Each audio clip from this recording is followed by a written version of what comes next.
Muzika сабагы 5 класс. 4 чейректин 3 сабагы.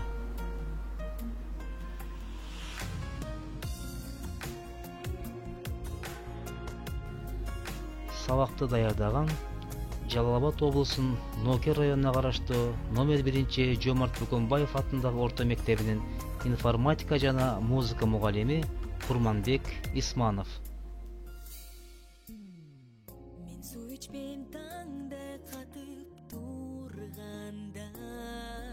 Сабактын темасы Залкар манасчы Саякбай Каралаев.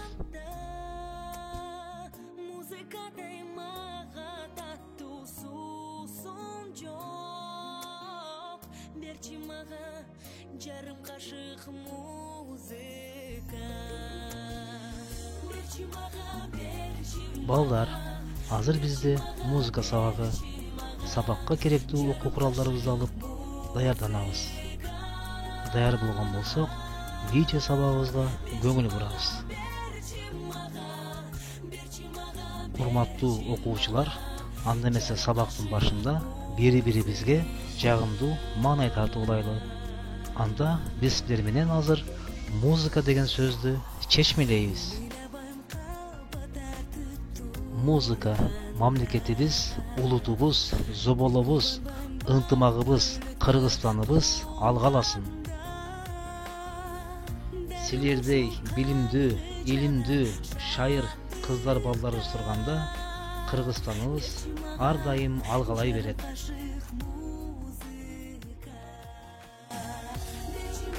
Урматтуу окуучулар, анда эмесе сиздерге жагымдуу маанай катары төмөндөгү үрдестени белек кыламын. Айтурган Курманбек кызы Айыл кечи.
Урматтуу окуучулар, биз жакшы маанай менен сабакты баштап алдык.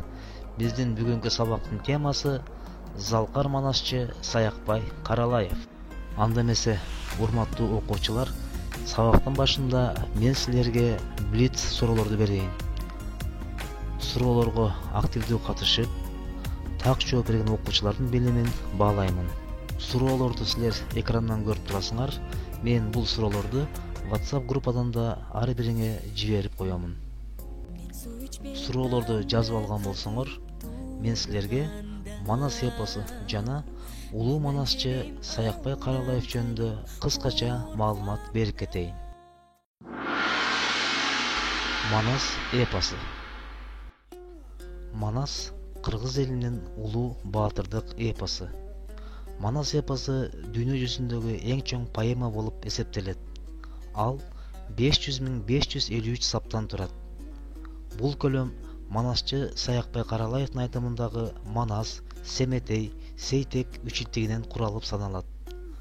Манас эпосу Кыргыз элинин басып өткөн тарыхый жолун чагылдырган эпикалык чыгарма. Кыргыз элинин дүйнөлүк маданият казынасына кошкон эң зор салымы. Манас эпосу Жакып хан уулу Манас баатырдын жана анын укум-тугумунун эл жердин азаттыгы, биримдиги жана элдердин достук карым-катнашын бекемдөө үчүн күрөшүн баяндаган эпикалык дастан. Көлөмү боюнча ага теңдеш дастандар жок. Бул дастан Манас, Семетей, Сейтек бөлүмдөрүнөн турат. Айрым манасчылар аны 8 урпагына чейин айтышат. Манас эпосунда Кыргыз элинин үрп-адат, каада салты, чарбасы, жоокердик турмушу кеңири чагылдырылган.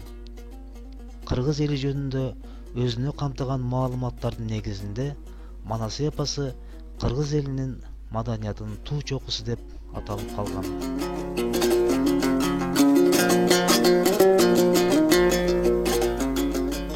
Саякбай Каралаев.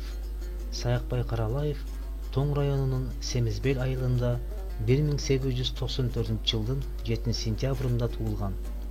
1917 жылы Кызыл гвардиячылар отрядына өз ыктыяры менен кошулуп, Кызыл аскер менен бирдикте Сибирде, Алматада, Бухарада советтик бийликти коргогон.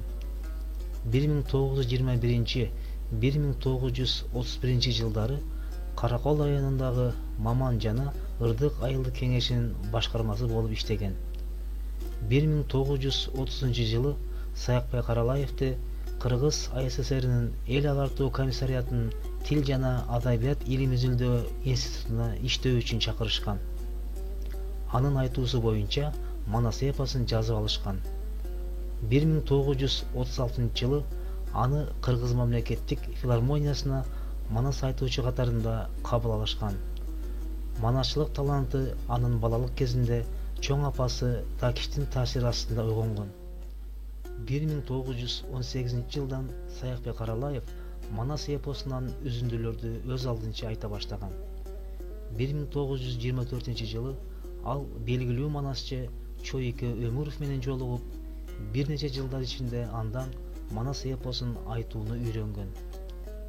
Саякбай Каралаев өзүнүн эскерүүлөрүндө белгилүү манасчы Акылбек жөнүндө дагы өзүн устаты катары эскерген. 1930 жылдан көрүнүктүү манасчы болуп эсептелген. 1935 жылдан Каралаевдин толук варианты боюнча Манас эпосун жазуу иши башталып, 1937 жылы Үч иттиктин биринчи бөлүгү, кийин Семетей, Сейтек жазылып алынган. Мурда белгисиз болгон Кенендин, Алым Сарыктын жана Кулан Сарыктын окуялары эпостун уланысы болгон. 1971 жылдын май айында Саякбай атабыз катуу ооруйт. Көргөндөрдүн айтымында ооруганына, кыйналганына карабастан күңгүрөнүп Манас айта берген. Саякбай Каралаев Манастын өлүмдөн дагы күчтүү экенин айтып, 1971 жылы бул дүйнөдөн кете берди. Аяш көтөрүбөзгө чара жок. Көк жалдардан айрылып көңүлсүз калган бейбаксың. Жигит чоктугунун эркек бала жогу. Тадагы жылкы тогузсан. Балдар, биз силер менен Манас эпосу жана Залкар манасчы Саякбай Каралаев жөнүндө маалыматка ээ болдук. Эми бүгүнкү сабакты бышыктайбыз. Бүгүнкү сабакты бышыктоо үчүн мен силерге атайын тест түзгөм. Тесттин фрагментин экрандан көрүп турасыңар. Бул тестти шилтеме аркылуу мен силерге WhatsApp группага жөнөтөмүн. Балдар, мен силерге телефон аркылуу шилтеме менен тестке кантип кирүүнүн жолдорун көрсөтүп берейин. Биз WhatsApp группадан өзүбүздүн группага киребиз дагы мен жиберген шилтемени басабыз. Шилтемени бассак, мына биздин тестибиз ачылды. Бул жерге биз бүгүнкү числону басабыз. 12 апрель. Анан алдыга деген баскычты басабыз. Суроону окуп, жоопту тандагандан кийин алдыга деген баскычты басабыз. Кийинки суроого өтөбүз. Кийинки суроону окуп туруп, керектүү жоопту басып туруп, дагы алдыга баскычты басабыз. Ошентип 10 суроо бүткүчөктү жооп беребиз. Андан кийин жыйынтыгы чыгат. Эң туура жооп берген окуучуга аягында эң мыкты деген сертификат берилет. Ар бир суроого 1 минутта убакыт берилет. Анда эмесе силерге ийгилик. Үй тапшырма. Балдар, үйдөн китептин 111 бетиндеги тема боюнча суроолорго жооп жазасыңар. Манас эпосунан үзүндү жаттайсыңар. Залкар манасчы Саякбай Каралаев жөнүндө окуп келесиңер. Мындан сырткары тестке жана блиц суроолорго WhatsApp группадан жоопторду күтөмүн. Бүгүнкү берилген тапшырмалардын жыйынтыгы менен мен силердин билимиңерди баалаймын. Баалоо жыйынтыгын WhatsApp группадан ар бириңе жөнөтөмүн. Ушуну менен бүгүнкү сабагыбыз аяктады. Кайрадан көрүшкөнчө саламатта калгыла.